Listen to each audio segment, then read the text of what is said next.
E agora, você acompanha pela Rádio Rio de Janeiro o programa Estudo das Obras de André Luiz. Vamos refletir sobre o livro Mecanismos da Mediunidade. Produção e apresentação, Deusa Nogueira. Olá, amigos. Mais uma vez iniciando o nosso programa, estudando o livro Mecanismo da Mediunidade, que é a forma científica para entendermos o funcionamento da mediunidade. Já tem o livro Nos Domínios da Mediunidade, que mostra os bastidores espirituais da mediunidade. Como é que funciona, né, uma reunião mediúnica, como é que funciona a mediunidade no dia a dia, uma vez que todos nós somos médiuns. Então, no livro Nos Domínios da Mediunidade, mostra assim os bastidores espirituais, os casos. Esse livro aqui, que é Mecanismo da Mediunidade, vem explicando de forma científica, até para compreendermos falas de Jesus. Quando Jesus fala, vós sois deuses, que brilha a vossa luz, que isso é muito mais profundo do que uma fala ligada à religião. É algo científico e ele vem mostrando como é que isso funciona na nossa mente, né? Então nós estamos nesse capítulo, que é o capítulo, deixa eu ver aqui, o capítulo 5, corrente elétrica e corrente mental. E estamos bem no meio do capítulo, onde ele vem falando agora sobre átomos e espíritos.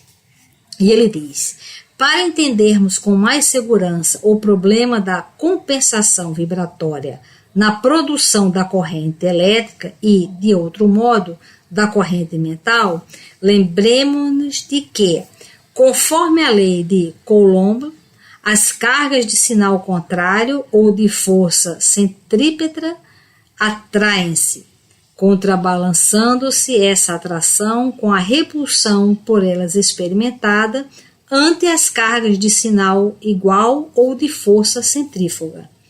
A harmonia eletromecânica do sistema atômico se verifica toda vez que se encontre neutro ou, mais propriamente, quando as unidades positivas ou unidades do núcleo são em número idêntico ou das negativas ou aquelas de que se constituem os elétrons. Estabilidade essa que decorre dos princípios de gravitação nas linhas do microcosmo. Afirma-se desse modo que existe uma unidade de diferença de potencial entre dois pontos de um campo elétrico, quando a ação efetuada para transportar uma unidade de carga ou um Coulomb de um ponto a outro for igual à unidade de trabalho. Entendendo-se que os mesmos princípios predominam para as correntes de matéria mental, embora as modalidades outras de sustentação e manifestação, somos induzidos a asseverar, por analogia, que existe capacidade de afinização entre o espírito e outro, quando a ação de plasmagem e projeção da matéria mental na entidade comunicante for, mais ou menos, igual à ação do receptividade e expressão na personalidade mediúnica. Então, tem um caso do Divaldo, né, que ele fala que a Joana fala para ele para que ele se preparasse mentalmente, porque ele ia fazer a psicografia de um espírito bastante elevado. E o espírito era a Amália Domingos Soler. E aí a Joana de Anjos fala para que ele se preparasse mentalmente. E aí ele foi se preparando mentalmente. O que é se preparar mentalmente, né? Estar em prece, fazer os trabalhos, se manter numa vibração, porque era preciso ele estar numa estabilidade emocional, uma estabilidade, como ele fala aqui mesmo, né? Física, elétrica mesmo, para ele poder receber a mensagem desse espírito, para que haja esse intercâmbio mediúnico. E aí ele falou que na determinada hora, ele em desdobramento, ele começou a perceber a chegada do espírito. Ele falou que foi uma luminosidade muito grande. A Joana de Anjos chegou primeiro, e aí quando a Amália Domingos Soler foi se aproximando, o Divaldo falou que era como não existissem as paredes do quarto, né? E ele viu uma luminosidade, ele foi tomado de imensa alegria, ele falou que ficou numa situação assim extremamente agradável. Fez a psicografia, e quando ela partiu, o Adivaldo estava num estado assim de êxtase, né, curtindo muito. Imagina, né? E aí a Joana de Anjos olhou para ele e falou assim: mas foi só dessa vez. Você vai continuar recebendo os obsidiados, os sofredores, entendeu? Foi só para dessa vez para receber uma mensagem. E essa neutralidade da mediunidade, ela é fantástica para a gente colocar as coisas no lugar, não é? Porque muitas vezes, por um médium receber uma mensagem excelente, a gente passa para a idolatria. E outras vezes até, por um médium conseguir receber uma mensagem que a gente não acha excelente, a gente passa para a desvalorização, para a depreciação do outro. Daí é neutro. Na mediunidade ela é neutra. Exatamente. Mas tem a afinização, né? Isso, tem. Então, nós somos médios. Poxa, por que eu não recebo uma orientação de Maria de Nazaré, né? O próprio Jesus? Porque, lembra, é de afinidade, como ele vem falando aqui, a capacidade de afinização entre um espírito e outro. Então, como nós estamos sempre numa frequência, como diz meu marido, na zona da confusão. Exato. A gente está sempre na zona da confusão, né?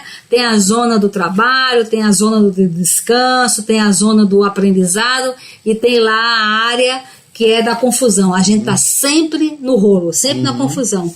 Vai atrair o quê?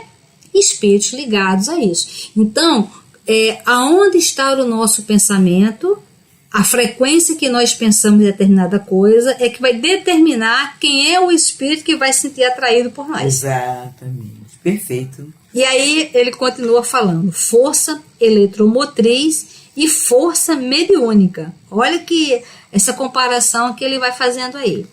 Compreendemos que, se dispomos em toda parte de fontes de força eletromotriz, mediante a sábia distribuição das cargas elétricas, encontrando-as a cada passo na extensão da indústria e do progresso, temos igualmente variados mananciais de força mediúnica, mediante a permuta harmoniosa, consciente ou inconsciente, dos princípios ou correntes mentais, sendo possível observá-los em nosso caminho, alimentando grandes iniciativas de socorro às necessidades humanas e de expansão cultural. E aí a gente fica pensando, Berê, como é que quanta coisa boa acontece, né?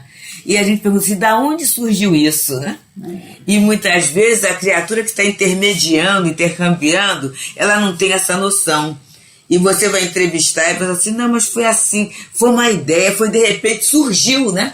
E aí a gente sabe que não é do nada. É verdade. Não é do nada. Essa comunicação é intensa e extensa. É verdade. Aqui, né, ele chama a gente para essa observação, que ele fala, né, em nosso caminho alimentando grandes iniciativas na parte de socorro, né, as necessidades, e de expansão cultural. A importância de desenvolvermos a cultura. Isso, sabe? isso. Olha, lá no abrigo, nós temos reunião lá de interpretação de texto, cultura, sabe? Desenvolver a leitura para apreciar a cultura, apreciar um bom livro. Às vezes a gente consegue ingresso para o teatro. Aliás, teve, muito bom, que foi a Orquestra Filarmônica Brasileira. Ela fez várias apresentações com grupos específicos regionais. Então era a Orquestra Sinfônica Brasileira com um grupo aqui do Sudoeste. Aí depois do sul, do norte, do nordeste, mostrando o folclore, as músicas populares através da orquestra sinfônica. A cultura do país, né? Exatamente. E nós conseguimos alguns ingressos, né? E levamos eles. E como não é acostumado a escutar a filarmônica, eu falei, bom, vamos falar um pouquinho dos instrumentos e tal. E olha, incrível como todos saborearam os instrumentos, a apresentação, a cultura. Então nós precisamos desenvolver em nós o gosto pela cultura, né? Para nós elevarmos o nosso padrão mental mesmo, porque quanto tempo a gente gasta vendo programa que vai de nada para lugar nenhum. É a questão do culto à beleza, né? Eu estou lembrando, Berenice, eu sempre falo isso, Baltazar, um dos diretores espirituais do Leon Denis, ele fala que médium, o médium ele necessita se alimentar de beleza. E aí, por quê? Porque a sensibilidade está aí, né? E a gente muitas vezes, mas como é que eu posso achar uma coisa bonita sem tanta coisa ruim acontecendo? A gente se bloqueia. Você sabe que lá no abrigo, o Dr. Erma deu orientação para a gente desenvolver o belo, né? Então lá é uma região que tem muito mato, mata e mato. E então nós começamos a levar as cores para lá através das plantas, das flores. Então em todo lugar que eu vou, que tem uma planta bacana, eu peço uma muda e levo, sabe? E levando essas mudas, nós conseguimos transformar o sítio num local muito colorido.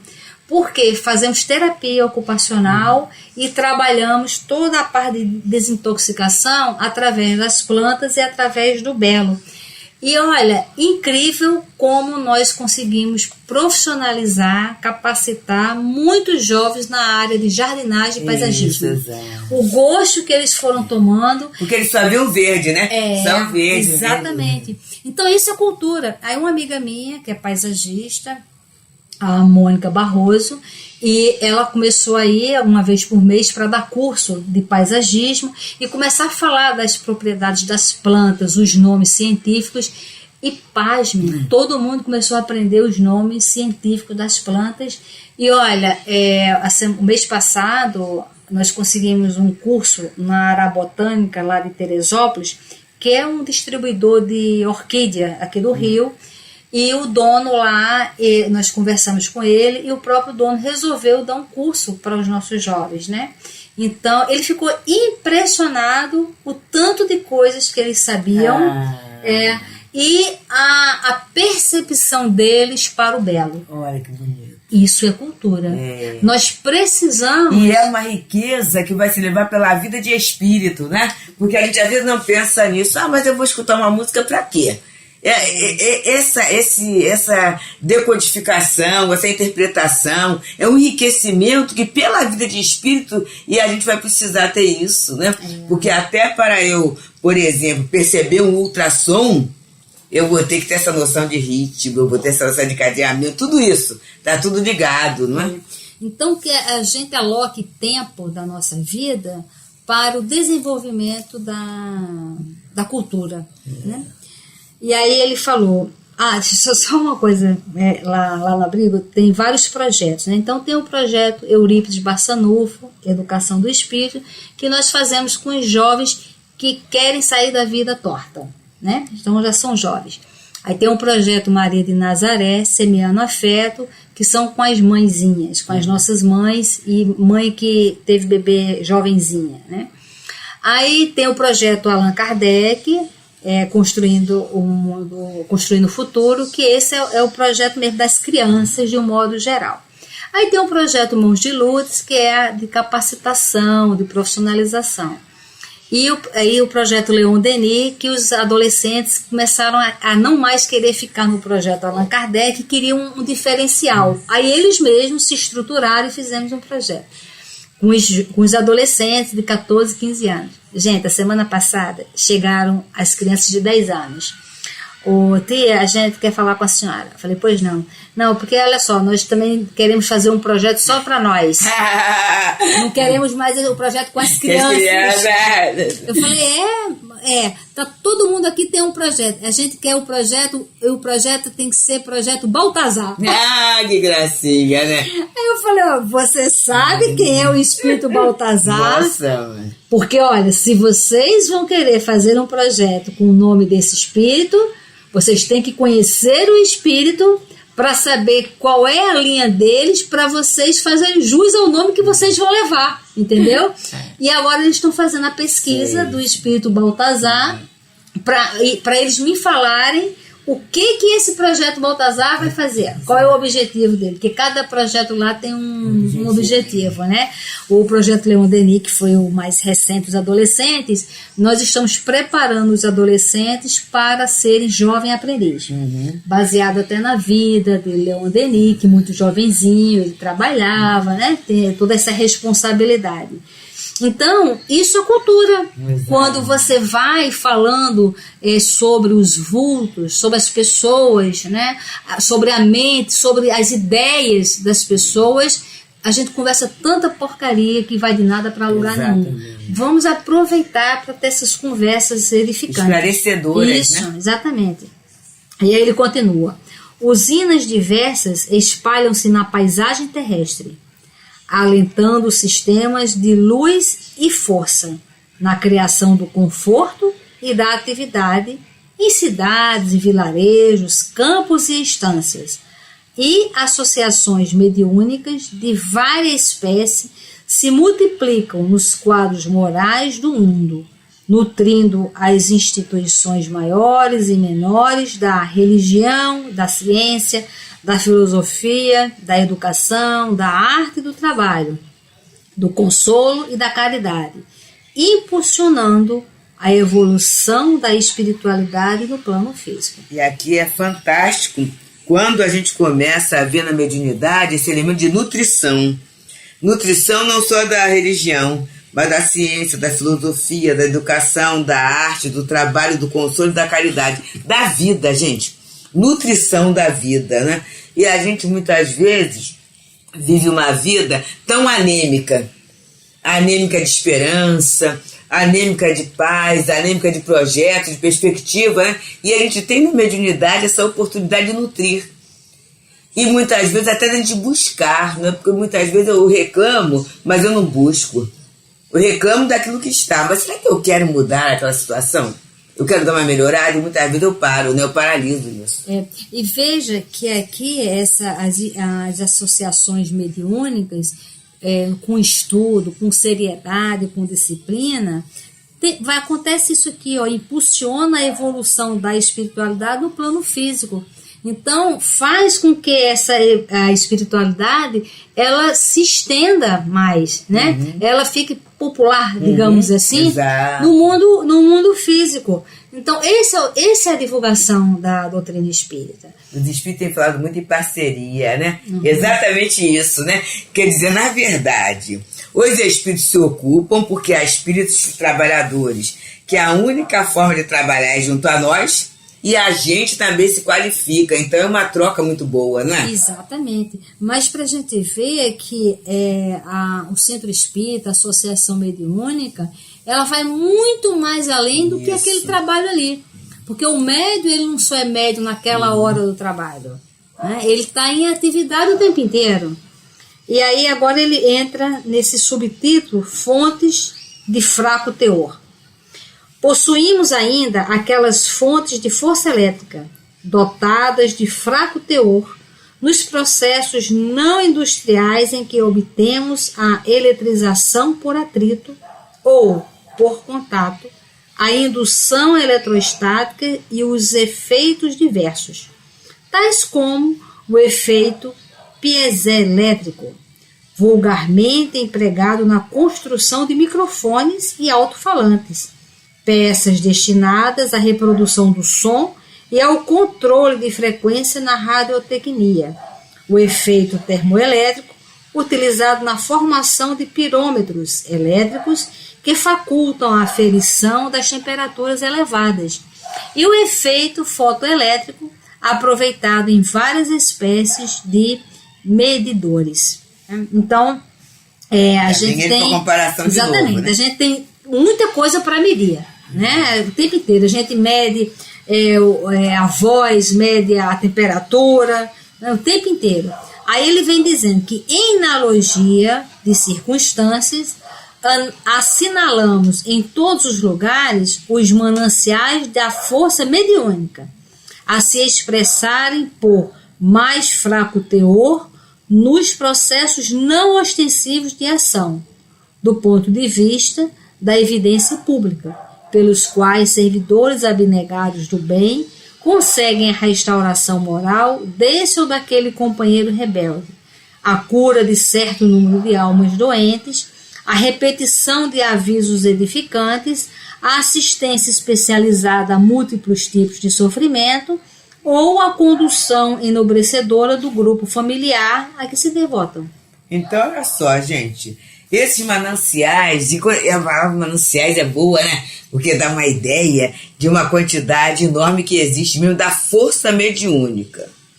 E elas se expressam em fraco teor, por quê? Porque não são percebidas, é aquela mediunidade ignorada, é aquela mediunidade sutil, né? Que a pessoa assim, pois é, né? Nem parece. E aí eu vou lembrar aqui daqueles médiuns que falam que são médios de pedra. Né? Sou médio de pedra, não sinto nada. Olha esse fraco teor, né? Não é ostensivo e não aparece, não tem evidência, mas olha os frutos. Jesus falou que a gente conhece a árvore pelos frutos. Olha os frutos, ó. Restauração moral desse ou daquele companheiro rebelde. E aí a gente vê assim, quantas vezes a gente vê pessoas pacificadoras até na vizinhança, não tem isso? Aquela criatura que chega e daqui a pouco ela dá uma acalmada, né? Ela é capaz de fazer um curativo, ela é capaz de dar um momento bom ali, sem que apareça espírito nenhum. Não tem pulinho, não tem fungação, não tem nada, né? Mas na verdade era a mediunidade ali aparecendo, né? E aí essa maneira de atuar, né? Até aqui, repetição de avisos edificantes. Uhum.